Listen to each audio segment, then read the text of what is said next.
Estamos de vuelta en Frecuencia Memética junto a nuestra invitada de hoy, Josefa Monge, presidenta ejecutiva del Sistema de Chile.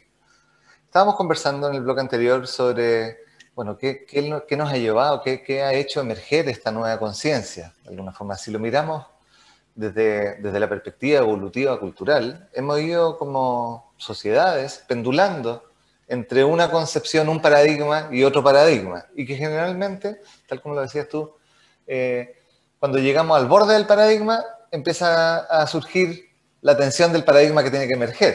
Entonces, claro, nos metimos en la lógica en algún minuto de las organizaciones como máquina, hasta que nos dimos cuenta que no daba más, pese a que generaba resultados, no daba más, y empieza a aparecer una nueva sensibilidad. En algún minuto también lo hicimos eso entre la verdad superior y el pensamiento racional. Cuando empezamos a cuestionar la verdad superior y nos salimos de ahí aparece la ciencia y aparece el despliegue tecnológico. Entonces, una de las cosas que yo veo y que veo en este contexto es tratar de resolver los problemas que están emergiendo con las lógicas anteriores. Entonces, vimos la oportunidad ahora de la pandemia, que sí fuimos más productivos encerrados, digamos, hay algo que pasa ahí que muchos subieron estándares de productividad, y que se refuerce, de alguna forma, el riesgo es que se refuerce la lógica de la máquina y empecemos a tomar decisiones solamente desde lo financiero. Pero ahí tú traes algo como el resurgimiento de las humanidades, como que es volver a poner al ser humano, volver a poner la relación, volver a poner los contextos en los que habitamos en el centro de la conversación. Porque efectivamente cuando somos parte de una máquina y somos una tuerca reemplazable o de esa máquina, empezamos a tener crisis de sentido. Empezamos a no querer ser la tuerca, porque yo llego a mi casa y soy otra cosa, y aparece ese espacio de inautenticidad en el que tengo que jugar obligadamente ese rol, porque ese rol se juega de una sola forma y eso es lo que se espera de mí en ese tono. Entonces, estas nuevas organizaciones, ¿cuáles son las pistas centrales que tú has visto que son claves para poder pararse en esta lógica de una organización que participa de esta forma en el contexto social? Mira, yo de todo lo que me ha tocado conocer a las empresas B, participar en el directorio de empresas B y de algunas empresas B también en particular, hemos ido como detectando ciertas cosas que podríamos decir, por favor, todo esto fuera de todo estudio metodológico, pero que más allá de la observación, que son, como decía, esas pistas que son comunes a las empresas B. Yo te diría que no solamente a las empresas B, a las empresas con propósito, a las empresas con una causa, y son la primera a mí que me llamó mucho la atención era el tema de cómo la empresa se planteaba frente al mundo, con una parada empática, una parada de empatía, como te decía. Y claro, y la empatía, eso motivó a que nosotros estudiáramos mucho el fenómeno de la empatía en la organización del Sistema B. Y empezamos a ver que la empatía era, bueno, que un músculo, todos sabemos ahí que nosotros nacemos con cableados para empatizar, cableados para cuidar, están estas neuronas espejo y que están presentes en los animales, incluso que están presentes en las guaguas de días, que se ponen a llorar en el avión, se ponen a llorar una guagua, se ponen a llorar todas las guaguas, etc. Bueno, y lo interesante es que es un músculo que se puede atrofiar o que se puede ejercitar y se puede fortalecer. Y el tema de la empatía es bien importante porque una empresa que interactúa con tantas personas, que interactúa con sus trabajadores, que interactúa con el público, que interactúa con sus clientes, que interactúa con su comunidad.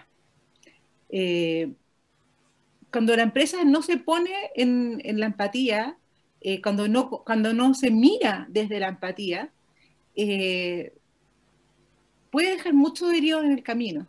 La gracia de la empatía, dicen algunos filósofos, que es lo que nos permite ampliar los límites de nuestra comunidad, los límites de nuestra comunidad que estaban quizás demasiado estrechos. Entonces, la empatía es lo que te permite salir de las cuatro paredes de tu casa y hacerte cargo de tu barrio. O salir del barrio y hacerte cargo de tu comuna, de sentir una especie de maternidad, de cuidado sobre tu país y, ¿por qué no?, sobre el mundo.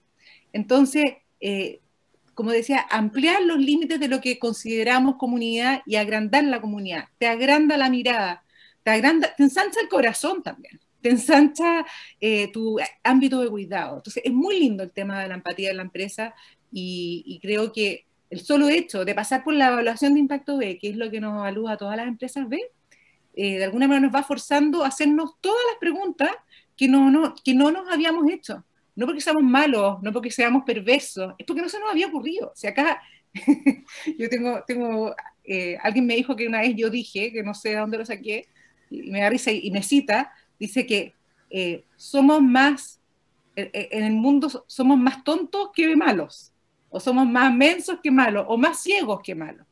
Y es verdad, creo que es verdad, muchas de las cosas muchos de los errores que cometemos, los cometemos por ciego y no por una maldad intrínseca.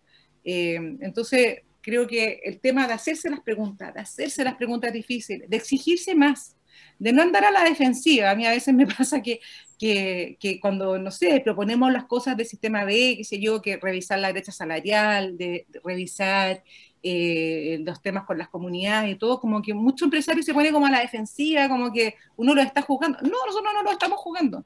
Nosotros no somos un club de empresas perfectas. Somos simplemente un club de empresas que decidió hacer un camino de mejora, que decidió medirse, porque lo que no se mide no se gestiona, y lo que no se gestiona no se mejora, y que nos hacemos estas preguntas que a veces son súper incómodas, pero le damos adelante y creemos que por ahí va la cosa. Entonces ese es el tema de la empatía. Sí, hay como cuando lo miramos también desde una perspectiva evolutiva, la empatía ha estado presente siempre en la humanidad, digamos, o sea, tenemos esa capacidad, tal como dices tú, digamos, tenemos resonancia límbica, que se llama, digamos, con el otro, tenemos parte de nuestro cerebro destinado a ver gestualidades, a reconocer, a leer al otro. Pero cuando transformamos las organizaciones en máquinas, dejamos de escuchar, porque hay alguien que sabe cómo son las cosas, empieza a aparecer el contexto de lo obvio, y ahí, al dejar de escuchar, muchas veces empiezan a operar todas nuestras cegueras, y ahí yo concuerdo contigo, no es que seamos malos, que somos ciegos, pero resulta que a veces esa ceguera, cuando es tan evidente, ya es una ceguera un poco dolosa, o sea, cuando yo me empiezo a hacer un poco el loco con lo que vivo. O sea, no sé, el estallido social en Chile, no es que no hubiera ni una señal antes de que eso podía suceder. Y, de hecho, nosotros, junto con mi colega Daniel Fernández, escribimos un libro en el 2014 y dijimos el 2020 la cosa explota. Y no fuimos lo único, ni era que tuviéramos una bola de cristal, digamos, sino que tenía que ver precisamente con empatía.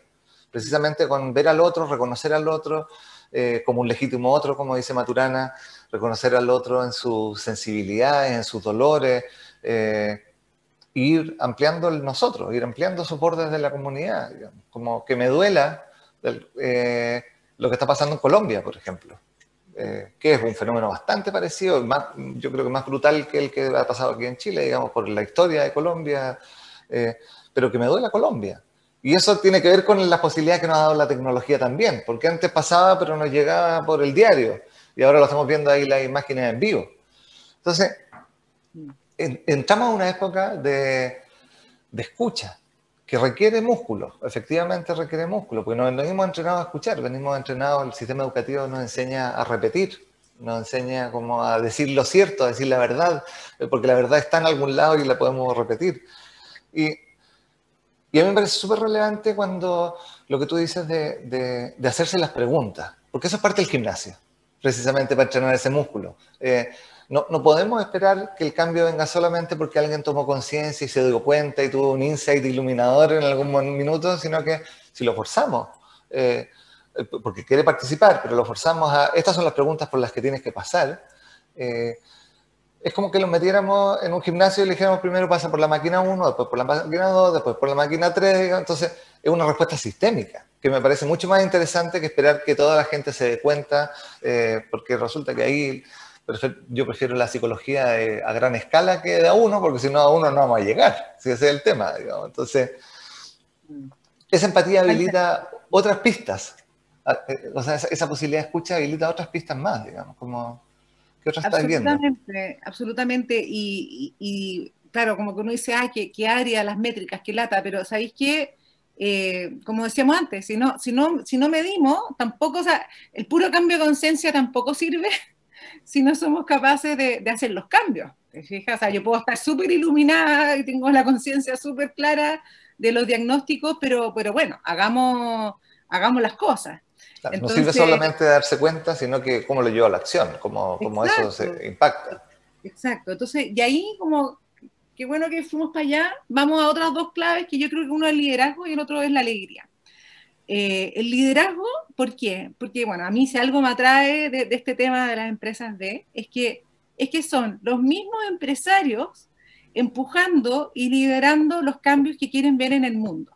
En circunstancias que nosotros generalmente hemos visto a los empresarios un poquito más parapetados, resistiendo las regulaciones, resistiendo la presión digamos, de la regulación y de los activistas. Entonces, yo encuentro súper atractivo que acá seamos, como dice mi amigo personal Gonzalo Muñoz, que haya activistas empresariales y empresarios tratando de hacer la empresa en la que tú quieres, a la que tú quisieras trabajar, en la empresa en la que te gustaría que tus hijos trabajen, la empresa a la que tú sí le contratarías los servicios, el servicio que tú le recomendarías a tu abuelita, que para mí son como los test ácidos de que si estoy Sí, haciendo algo, estoy haciendo algo éticamente bueno.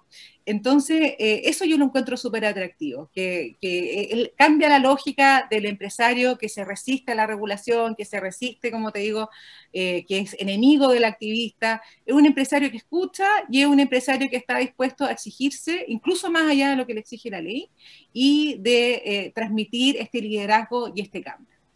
Y eso lo relacionaría con la alegría, que es un tema que también es súper... El otro día alguien nos hablaba del el brillo de los ojos de los empresarios B.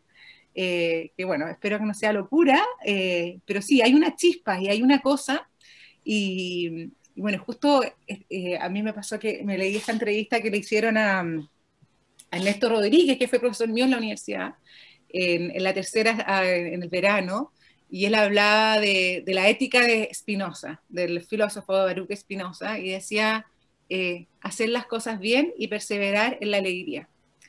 ¿Y por qué? Entonces ahí me puse a recordar a este filósofo Spinoza, me puse a leer, y decía que la alegría es lo que nos permite perseverar en el ser.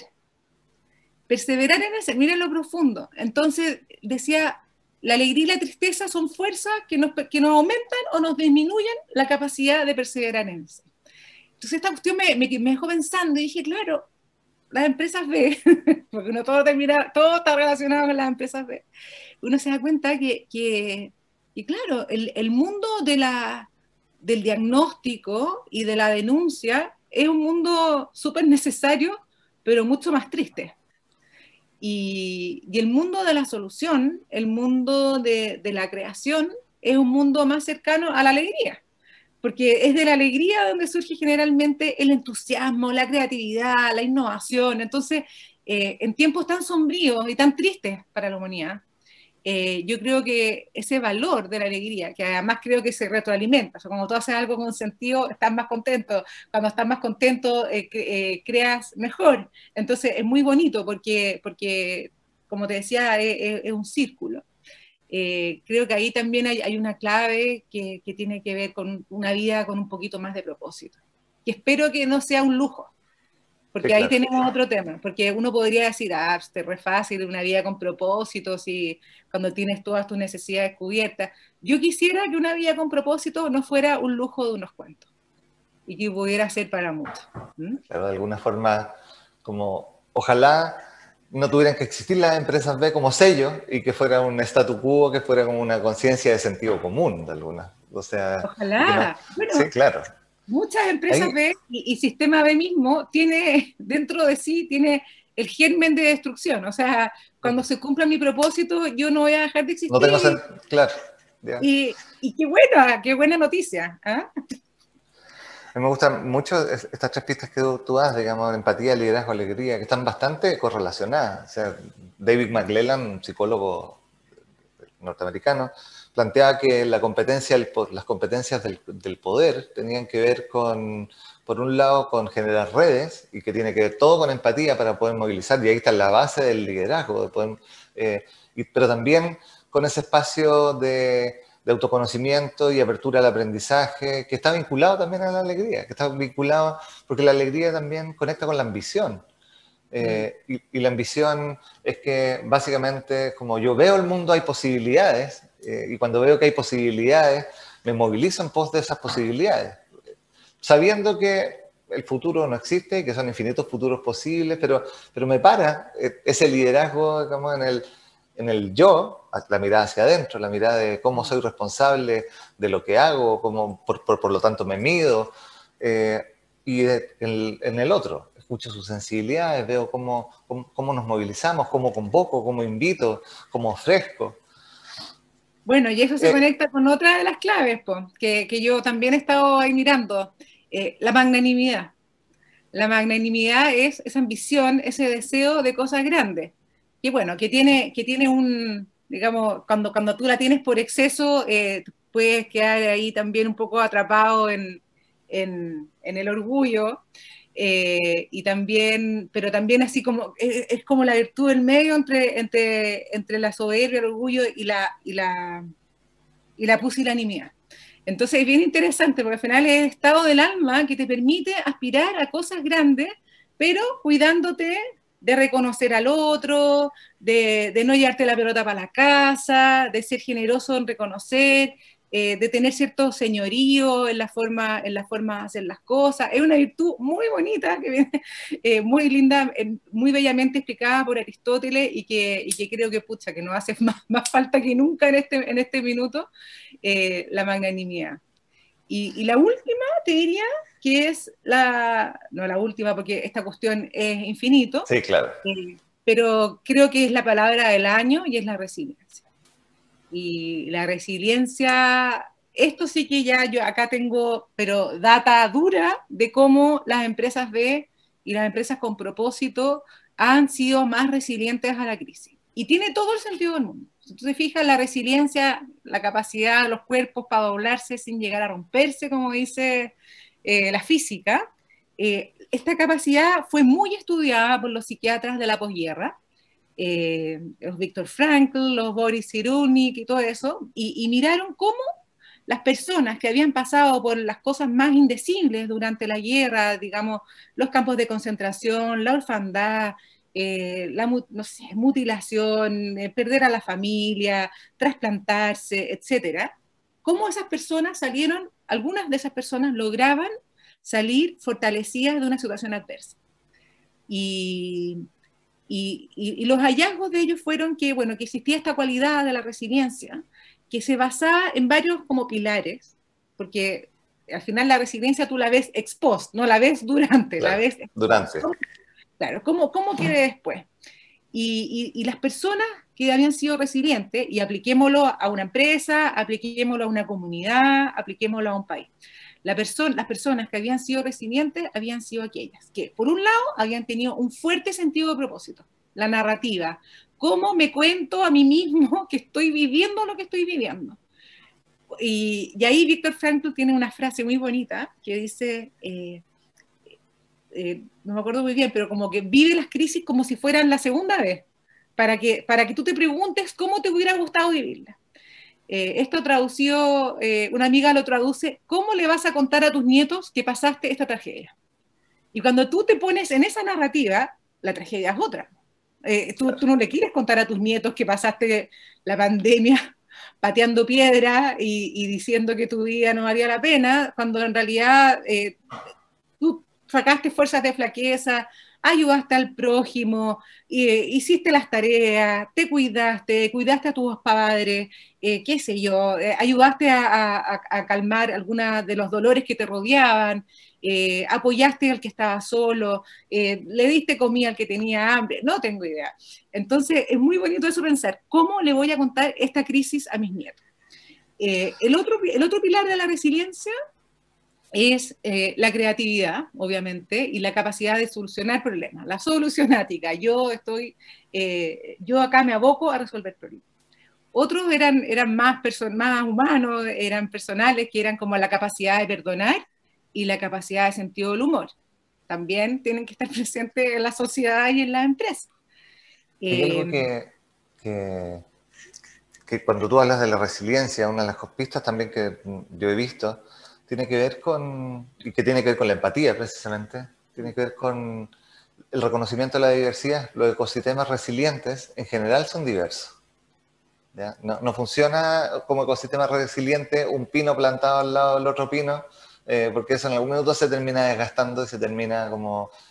tiene que ver con escuchar otras sensibilidades, y para eso necesito apertura emocional, necesito esa alegría de fondo, necesito como poder pararme desde ese lugar para tener nuevas narrativas. Precisamente son las narrativas las que nos llevan al futuro.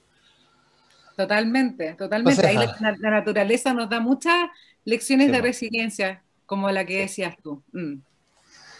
Bueno, muchísimas gracias por aceptar la invitación. Como yo los invito y las invito a que sigan lo que está pasando en las empresas B, infórmense, como hay una nueva forma de hacer economía y una nueva forma de hacer empresa y de impactar en lo público. Y es relevante conocerlo porque las referencias siempre nos atraen, nos dan nuevas posibilidades. Nuevamente, gracias, Josefa, por aceptar la invitación. Gracias a ti, Pablo, querido, Divox Radio, por la invitación. Encantada, suerte en todos sus proyectos y bueno, se hagan B también, háganse empresa B. Sí, vale ya lo he planteado ya. Ya lo he planteado. Buenísimo. Vamos entonces a una pausa musical y volvemos al cierre del programa. ¿Cuál es el futuro que deseamos? ¿A dónde podemos llegar con el crecimiento de la inteligencia artificial, la influencia de los sistemas B y los crecientes cambios sociales? Reflexiones sobre los futuros posibles y probables. Cada lunes y miércoles a las 11 horas en Exploradores de Futuros. Con Bárbara Ferrer en divoxradio.com.